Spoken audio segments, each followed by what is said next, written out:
పడిపోయండి ఆసుపత్రికి తీసుకెళ్ళండి కార్లో తీసుకెళ్తారండి. బండ్లో అయితే ఆలస్యం అయిపోతుందండి, రక్తం పోతుంది సార్. దయచేసి తీసుకెళ్ళండి సార్. కచేరీకి ఆలస్యంగా వెళ్ళడం నాకు అలవాట్లా. ఆ బండి ఎక్కించారుగా మీ వాడిని, ఏమీ కాదు భగవంతుడు. నాన్నగారు మనం సూర్యం కూర్చో.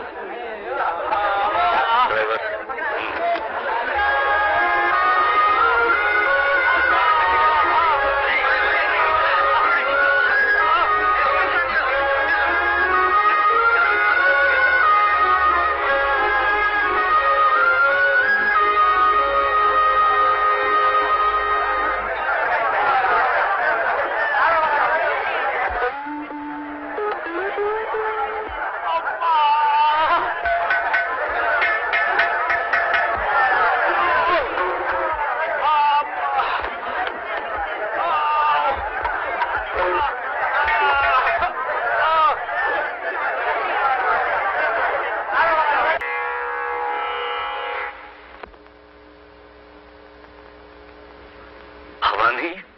నీ కొడుకు గురువును మించిపోయాడు.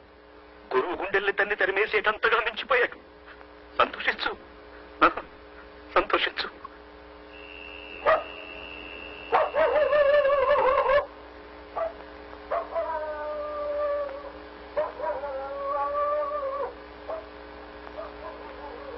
ఏమండి, సాయంత్రం పోల్ మీద నుంచి కింద పడిపోయాడే, ఆ లైన్ మీద ఎలా ఉన్నాడు? చచ్చిపోయాడండి. చచ్చిపోయాడా? అవునండి, అరగంట ముందు తెచ్చుంటే బతికేవాడని చెప్పారండి డాక్టర్. ఆడి చావుకి బతుకి అరగంట దూరం అన్నట్టు అయిపోయిందండి. ఇక దేవుడే ఆడి పెళ్ళాన్ని పిల్లల్ని ఆదుకోవాలండి.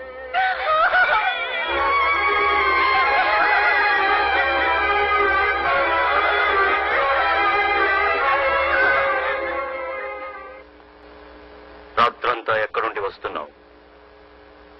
మైలపడి వస్తున్నావా? అదేరా, ఆ అంటరాని దాంతో గడిపి మైలపడ్డావా అని అడుగుతున్నా. నాన్న, సూర్య నమస్కారం చేస్తున్న నోటితోనే సూర్యాన్ని తుమ్మెత్తిపోయకండి. నాకన్నా మీ మనసులోనే అంటరాని ఆలోచనలు ఎక్కువగా ఉన్నాయి. క్షమించండి. నేను ఎక్కడికి వెళ్ళానో మీరు ఊహించలేరు కూడా.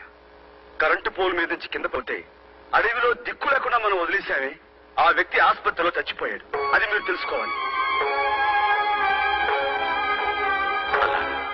అలాగా అన్నంత మాత్రాన పోయిన మనిషి తిరిగి రాడు నాన్న.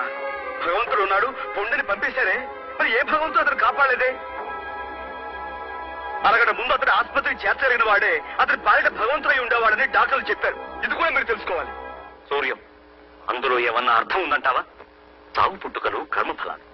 ఆ మనిషికి ముగింపలా రాసిపెట్టింది, ముగిసిపోయింది. నాన్న, మీ కర్మ సిద్ధాంతానికి ఎదురులేకపోవచ్చు, కానీ సంగీతమే సర్వస్వం అనుకునే ఈ మూర్ఖ సిద్ధాంతం నుంచి బయటపడండి. మనిషి పట్ల మనిషికున్న ధర్మం కన్నా ఈ సంగీతం గొప్పదేం కాదు. నా ధర్మం నాకు బాగా తెలుసురా. భగవంతుడి సేవ కన్నా ధర్మం లేదు, సంగీతం కన్నా భగవంతుడి సేవ మరొకటి లేదు. అయితే చచ్చిపోయిన అతని మరణానికి మన బాధ్యత లేదంటారా?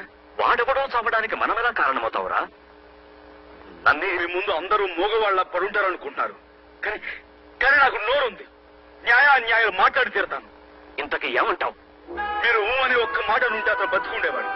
మీరు అనలేదు, నేనైతే అనుండేవాడిని. అని ఎలా? నేను కొడుకుని, తండ్రిని కానీ.